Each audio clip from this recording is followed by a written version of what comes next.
যারা সৎকর্মশীল দুনিয়া থেকে বিদায় হয়ে যায়, মৃত্যুবরণ করে, আর যাদেরকে ছেড়ে যায়, স্ত্রীকে ছেড়ে গেছে, ছেলে মেয়েদের ছেড়ে গেছে, তাদের সম্পর্কে তাদের চিন্তা করার কোনো প্রয়োজন নেই।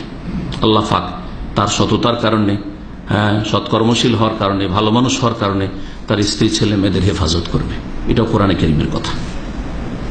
মূসা আলাইহিস সালাম আর খাজির আলাইহিস সালামের ঘটনা যদি পড়েন সূরা কাহফে, ঠিক না? সূরা কাহফ জানা আছে না এই ঘটনা?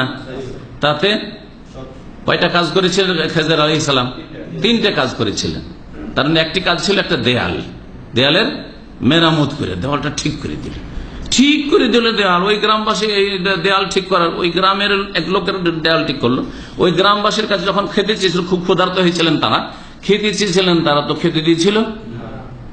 খেতে দেয়নি। বলছেন না, আমরা খেতে দিতে পারবো না। তারপরে ও দেয়াল ঠিক করে একটা পয়সাও নিলেন না খাজির আলাইহিস সালাম।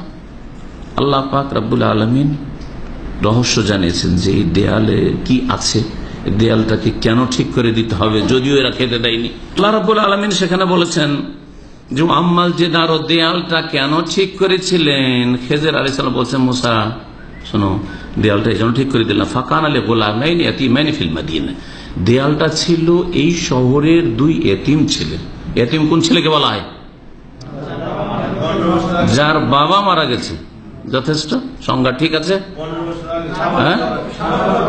নাবালক অবস্থায়, ছেলে মেয়েরা নাবালক রয়েছে, ওই অবস্থায় যদি বাবা মারা যায়, বাবা মারা যায়। আমাদের দেশে আবার এতিম, আমাদের আঞ্চলিক ভাষায় এতিম, মা মরলে এতিম না, ভুল কথা এটা, মা মারা গেলে এতিম হয় নাকি? অবশ্যই অনেকটা ঘাটতি হয়, কিন্তু সেটা বা এমন ঘাটতি হয় যে ঘাটতি বাপ পূরণ করে দিতে পারবে না। কিন্তু বাপের উপর যেহেতু রুজি রোজগার আল্লাহ ফরজ করেছেন, বাপ মারা গেলে রুজি রোজগারের রাস্তাটা বন্ধ হয়ে আসে, যার ফলে এমন নাবালক ছেলে মেয়ে, নাবালক সাবালক যদি হয়ে যার বাবা মারা, তো সকলের বাবা মারা যেত। এতিম নাকি? আপনাদের অনেকের বাবা মারা গেছে, এতিম নাকি আপনি? সাবালক মানুষ এতিম হয় না। জি, নবী কারীম সাল্লাল্লাহু আলাইহি ওয়াসাল্লাম হাদিস রয়েছে, লা ইউতমা বাদা হুলমিন, সাবালক হওয়ার পরে এতিম হয় না কেউ। সাবালক হওয়ার পরে যদি বাবা মারা যায় তো কি এতিম হয়? এই এতিম মানে নাবালক ছেলেরা ছিল, 2 ছেলে। আল্লাহ পাক রব্বুল আলামিন বলছেন যে ওয়াকানা তাহতাহু কানজুন লাহুমা, আর ওই দেয়ালের নিচে স্বর্ণ চাঁদি পোতা ছিল, বাপ রেখে গেছে, বাপ রেখেছে। এই ছেলেগুলো জানে না, খবর রাখে না। ওয়াকানা তাহতাহু কানজুন ওয়াকানা আবুহুমা সালেহা, আর ওই 2 ইয়েতিমের বাবা ছিল বড় নেক মানুষ, সালেহান। এটা হচ্ছে আজকের আলোচনার সাথে সম্পর্কিত। এই 2 ইয়েতিম ছেলের বাবা কি ছিল?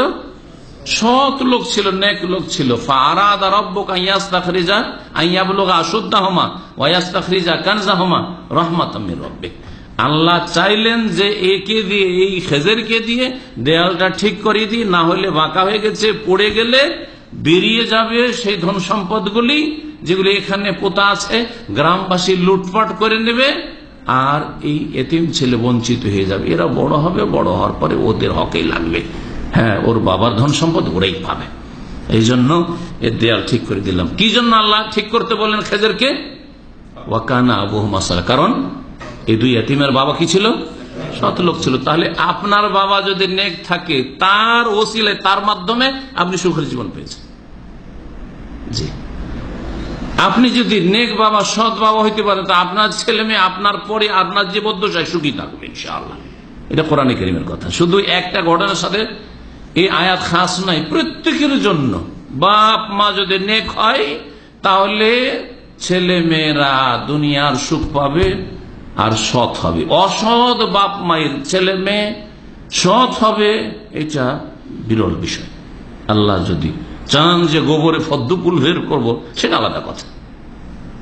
কিন্তু এমনিতেই হারাম খেয়ে সৎ ছেলে মেয়ে জন্মায় না, বেনামাজির ঘরে সৎ ছেলে মেয়ে সাধারণত জন্মায় না। আল্লাহ ভীরু নাই, পেট পূজারী ঘরে সৎ ছেলে জন্মাবে, পেট পূজারী ঘরে পেট পূজারী জন্মাবে, হারাম খাওয়া লোকের ঘরে হারাম খাওয়া জন্মাবে। আল্লাহ পাক রব্বুল আলামিন যেন আমাদেরকে সৎ জীবন যাপনের তৌফিক দান করেন। তাহলে ছেলে মেয়েদের হেফাজত, সূরা কাহফের আয়াত নম্বর 82।